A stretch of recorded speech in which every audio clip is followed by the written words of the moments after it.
A K9 dog suddenly sat beside a firefighter's SUV, and no one could understand why. But when they peeled back the floor mat, what they uncovered shook even the toughest veterans. All right, before we roll into the full story, tell us in the comments what you'd name your own hero dog. And hit that subscribe button. Trust me, what we've got lined up next you do not want to miss. The early morning mist clung to the outskirts of Charleston, South Carolina like a second skin. Fog curled through the cracks in the sidewalks, blurred the outlines of streetlights, and muffled the hum of a waking city. A cool breeze swept across Station 42's parking lot, carrying with it the scent of burned wood and diesel, familiar comforts for anyone who lived their life in turnout gear. Firefighter Gavin Brooks had parked his battered blue Ford Explorer in its usual spot near the station's back gate. A reliable companion through years of call-outs, that SUV had been with him longer than his last two relationships. It rattled, moaned when turning corners, and had a stubborn stain on the ceiling from a spilled thermos, but Gavin would not trade it for the world. That morning, however, the Explorer would become more than just a utility vehicle. It would become a symbol, a trigger, and eventually the reason a long-buried truth clawed its way back into the light. The morning had started like most others. Gavin's partner, K9 handler officer Elise Monroe, had swung by the firehouse with her Belgian Malinois, Tango. The city had recently started a joint public safety initiative pairing K9 units with first responders for community outreach. That meant more shared drills, patrols, and overlapping shifts. Gavin had volunteered not out of duty, but out of instinct. He'd grown up around dogs, his father's hunting labs, his uncle's retired police K9. Even now, despite the chaos of firehouse life, he found a kind of stillness around animals he could not get from people. Tango was as lean as he was lethal. A muscular blur of tan and black fur, always alert, always scanning. He moved like coiled tension, never fully relaxed, even in moments of supposed calm. Elise, stoic and sharp as the blade she carried on her utility belt, had been assigned to him after his last handler retired unexpectedly. Though she seldom spoke more than was necessary, she treated the dog with an unspoken reverence, as if he were a relic from a forgotten war. That morning, Tango had been unusually restless. Gavin noticed it immediately as Elise pulled up beside the station. The dog, usually calm during transport, was pacing in the back seat of the cruiser, nose pressed against the windows, ears rigid.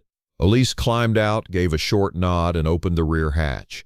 Tango leapt down, not with excitement, but a kind of urgency like a soldier expecting fire. "You okay?" Gavin asked, tossing a glance at Elise as he sipped burnt coffee from his station-issued mug. "Fine," she answered, though her eyes followed Tango with concern. "He's picking something up." "Drugs?" Gavin guessed. "No," she frowned. "This is different. It's not that kind of alert." Tango scanned the perimeter, nose low, tail stiff. He ignored the garage bay, skipped the gear lockers, and darted past the maintenance truck. Then he stopped, dead in his tracks, his body locked into a rigid posture in front of the Explorer. Gavin watched, puzzled. "That's mine." Tango sat down, not casually, not from fatigue, deliberately. Elise's brow furrowed.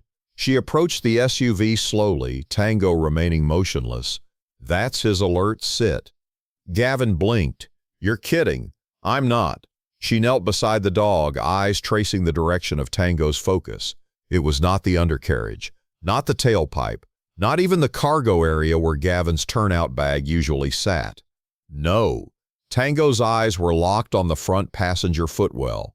"Elise," Gavin said, unease creeping into his voice. "There's nothing in there. I cleaned it out last week." Tango disagrees. Gavin hesitated, then dug his key from his pocket. The SUV chirped. He opened the front door and ducked in, brushing aside the crumpled fast food napkins and old receipts. The floor mat was stained from boots and years of wear, but nothing stood out. Then he noticed it. The edge of the mat was curling slightly, just enough to catch a flashlight beam if it were aimed perfectly. Elise moved closer. "Mind if I take a look?" Gavin stepped back without a word. She reached into her vest and retrieved a flashlight, crouching by the passenger door. Carefully, she peeled the mat upward. Something was wedged between the mat and the floor, flat, wrapped in plastic, dusty with age. Gavin leaned in. It looked like a photo envelope. "What the hell?" he muttered.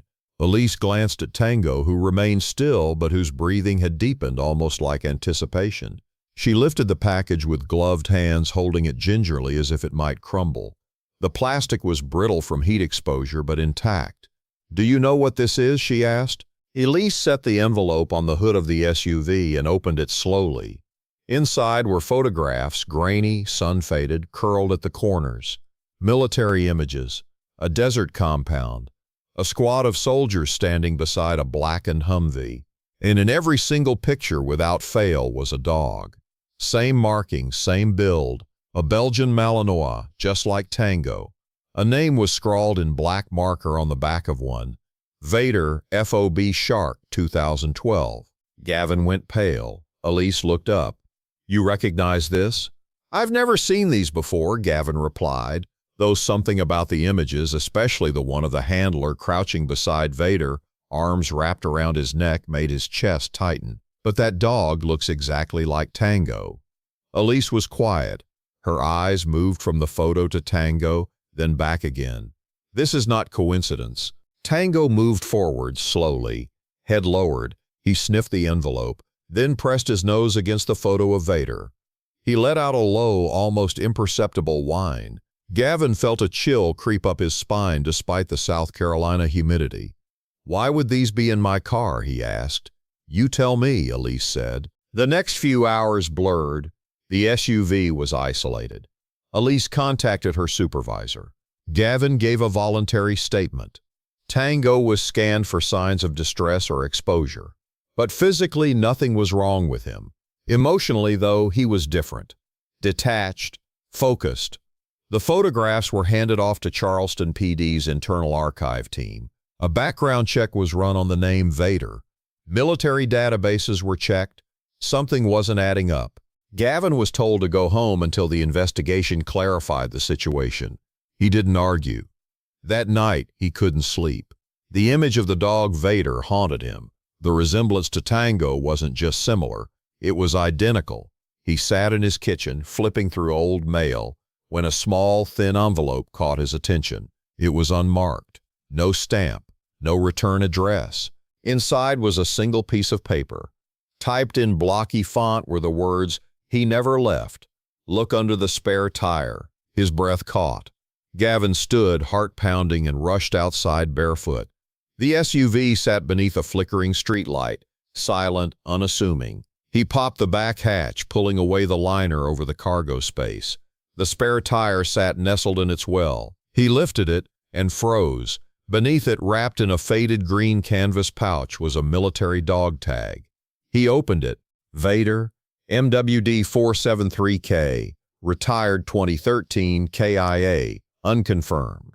There was also a note, handwritten, shaky.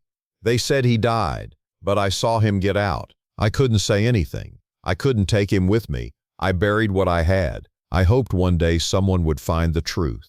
If you're reading this, you already are. Gavin sat on the curb until dawn. The pieces had started to move. Something buried had started to unearth itself. And the dog beside him, the one who'd sat down without being told, who'd refused to move until truth was found, lay beside his leg, eyes closed, breathing steady. But Gavin knew this was not over. This was only the beginning. The sun rose slow and heavy over Charleston the next morning, casting an orange glaze across the rooftops and making the dew on Gavin's truck shimmer like glass. He had not slept, not even for a minute. The dog tag lay on his kitchen table beside the military photos and the canvas pouch he had unwrapped like it was a relic from another life. In many ways it was. Gavin stared at it now, coffee cold in his hand, eyes sunken. Vader. The dog in those photos, the one listed as KIA, whose handler had written a desperate confession on a wrinkled note, was somehow connected to Tango. And not just genetically. It felt deeper, tangible, almost like a torch had been passed invisibly between them. When Tango had touched his nose to that photograph, something had changed in the air. something Gavin could not explain, only feel. Elise returned that morning. She had not waited for clearance from her supervisor. She had not asked permission. She simply showed up, Tango at her side, and gave Gavin a single look that said more than any words could. "Where's the note?" she asked. He handed it to her. She read it once, then again. Her brows tightened. "They said he died, but I saw him get out. I couldn't say anything. I couldn't take him with me." She looked up. "This isn't just emotional. This might be a cover-up." Gavin leaned against the kitchen counter. But what could they have been hiding? The dog survived, and then what? They erased him? "Dogs get left behind sometimes," she said quietly. "Not officially, but war's messy. Logistics break down if the team had to exfil in a hurry." "They listed him as killed in action," Gavin interrupted. "That's not a clerical error. That's deliberate." Elise nodded, and someone clearly tried to bury that truth. Her gaze slid to the SUV parked outside. "But you were never in the military, so how did all of that end up in your truck?" "I don't know," Gavin said, "but I bought that Explorer from a county auction 7 years ago. No records beyond that." They sat in silence for a while. Finally, Gavin said, "Let's dig." By midday, Elise had traced the dog tag's code, MWD473K, through an unofficial network of retired handlers and military dog advocates. One name kept surfacing: Sergeant Colin Mercer, retired Army, last known handler of a dog named Vader. The trail was cold. Mercer had left the military in 2013 after a roadside blast shattered part of his spine and left him medically discharged. He'd moved to North Carolina, then vanished. No active phone, no public social media, no known address. Just a few scattered forum posts on K9 memorial message boards, all dated nearly a decade ago. But Gavin caught something others hadn't. One of the photos showed a scorched patch of desert earth, 3 men crouched beside a crate. On the side of the crate, barely visible under soot, was the name Delta 6, FOB Shark. Gavin had seen that name before. A year ago, an older firefighter at the station had mentioned a brother-in-law who served with Delta Company out of Kandahar. He made a call. An hour later, Gavin had an address. They arrived just before sunset. The farmhouse sat in the middle of nowhere, 20 miles outside of Durham, North Carolina, surrounded by pine forest and rusted fence line. A silver mailbox leaned sideways beside a gravel drive. The house itself looked abandoned. Shingles curled. One shutter was missing. An American flag hung from a splintered porch beam, faded but flying. Gavin and Elise got out slowly. Tango remained in the cruiser. Elise didn't unclip his harness yet.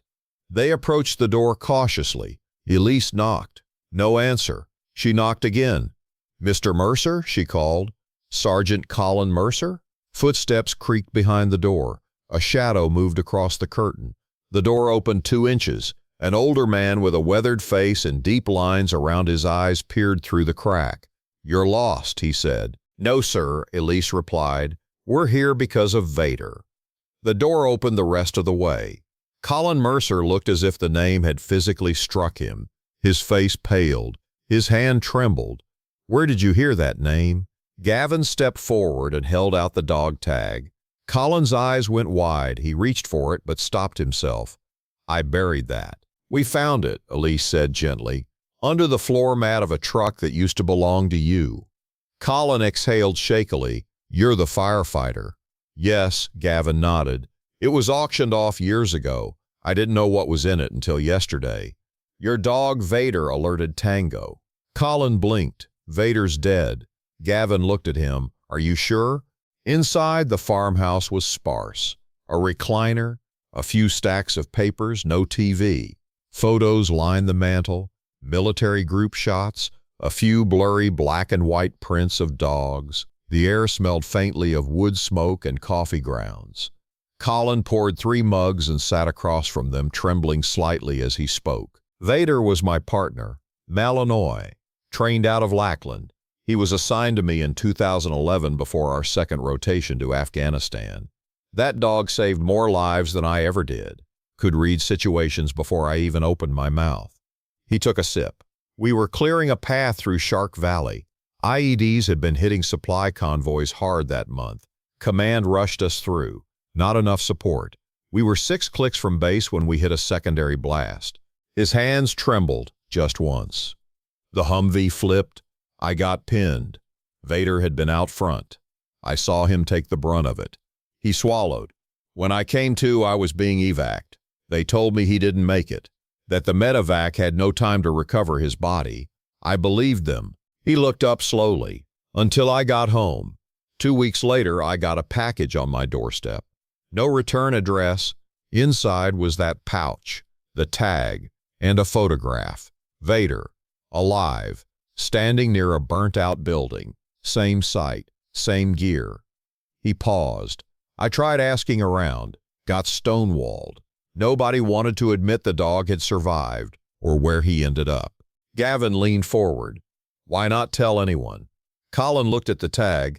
Because I had no proof, and because I was afraid someone made him disappear for a reason. He rubbed his face. Military dogs are assets, high value. Some get adopted out, some don't. There are stories, black market handlers, illegal training programs, even private security firms scooping up canines before paperwork clears. Elise looked at Tango through the window. What if he got out? She said. What if Vader escaped or was released and somehow made his way into the system under a new name? Colin sat back, stunned. You think Tango is Vader? Gavin spoke softly. I don't know, but he knew where the photo was, sat beside my SUV like he'd found something sacred. Colin stood, legs shaky, and crossed the room to a small chest.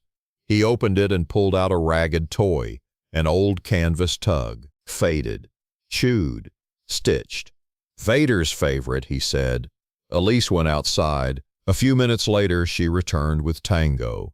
The dog moved slowly into the living room, calm, confident. Colin crouched low and extended the toy. Tango stopped, sniffed, tilted his head. Then, without hesitation, he sat down, posture alert, ears perked, the exact same way he had by the SUV. And then he whimpered, just once. Low, deep, like grief. Colin dropped the toy. Oh my God, he whispered. It's him. They stayed until well after dark. DNA would be inconclusive. Tango had no official military ID chip. The shelter he'd been adopted from 2 years ago had scanned him but found nothing. But Elise knew, Gavin knew, and most of all, Colin knew. Something had happened.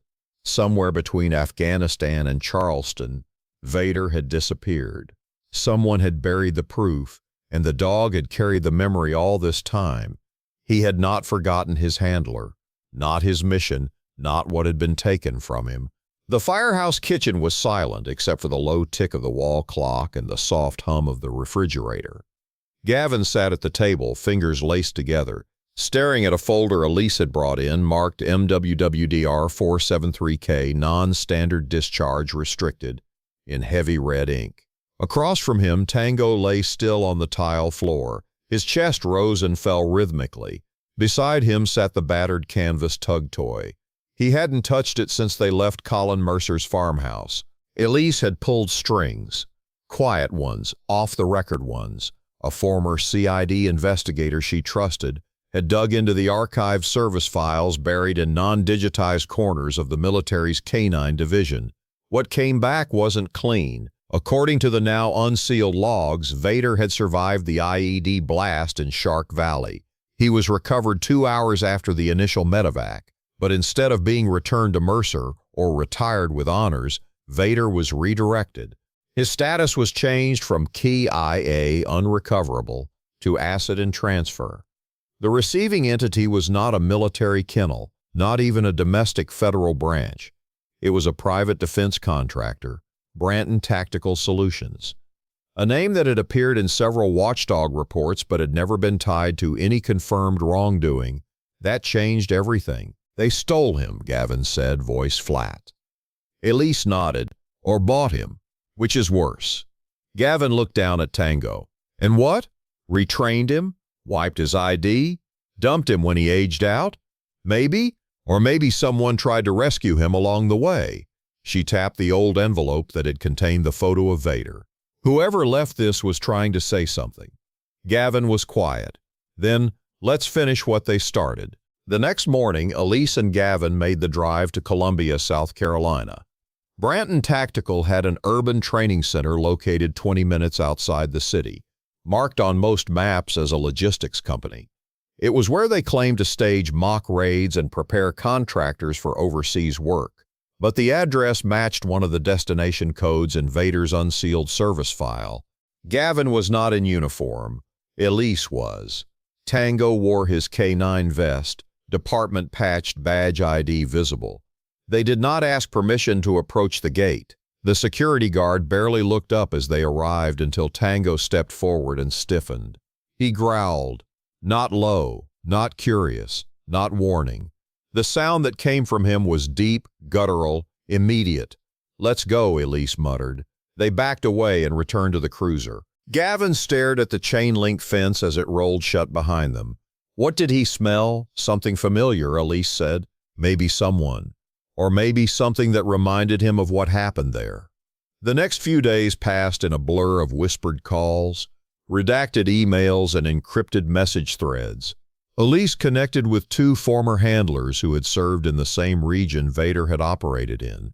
One of them confirmed what they feared. Branton had an unofficial arrangement with certain units. Dogs deemed incompatible with retirement due to trauma or aggression were quietly transferred to off-duty service roles. Untraceable. Off the books. These dogs didn't get rehomed, the man wrote. They got recycled. Elise never said the word, but Gavin knew what she meant when she told him Vader was turned into a ghost. But ghosts, it turned out, don't stay buried forever. It was Tango who found it. Late one evening, Gavin let him roam the firehouse lot before shift. The air was thick, the sky low with humidity, but Tango moved with intent, tracing the concrete around Gavin's Explorer. He paused by the bumper, sniffed once, then walked around to the driver's side. He sat, just like before. Gavin stepped outside. What now? He crouched. Tango's eyes were locked on the ground. There was something wedged under the edge of the concrete slab near the storm drain. Gavin dug at it with his utility knife until the edge of a metal box popped free. Inside, wrapped in plastic, was a flash drive and a photo. A black and white print of Vader mid-jump during a training exercise, teeth bared, muscles coiled. A caption was handwritten in pencil beneath it. He was never meant to be theirs. The video on the flash drive was rough, grainy, recorded on a body cam possibly years ago. It showed a dog Vader being loaded into a crate. Several men in non-standard uniforms surrounded him. Their faces were blurred. One wore a Branton patch. In the background, someone said, "Make sure this one disappears." The video cut to black. No timestamp, no location, but it was enough. Elise sent the drive to a contact at the Department of Defense. Within 48 hours, a formal inquiry into Branton Tactical Solutions was initiated. Elise never got the details, but she knew how the silence changed. She knew how certain people stopped returning calls, and others started asking careful questions. Weeks passed. Tango Vader was reclassified. His name corrected in every record Elise could access. His past acknowledged. His service honored. Colin Mercer was invited to speak at a memorial for unretired K9 units in Arlington. He declined the podium but attended with Gavin and Elise sitting quietly beside him. Tango stood between them, still as ever. At one point, a recording of fallen handler names played over the PA. When Vader's name was read aloud correctly this time, Colin removed his cap and placed it over his heart.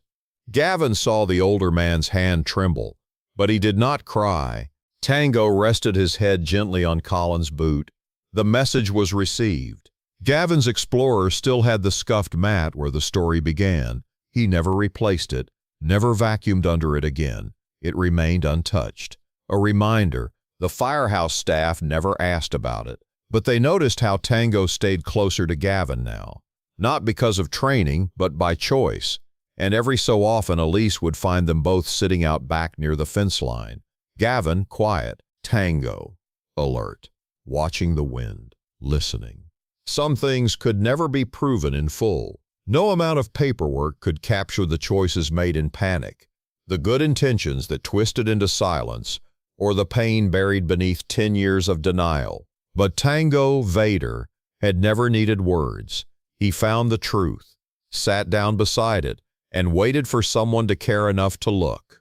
Months later, Gavin was asked to speak at a regional firefighter conference on interagency collaboration. He almost declined, but Elise told him it was time.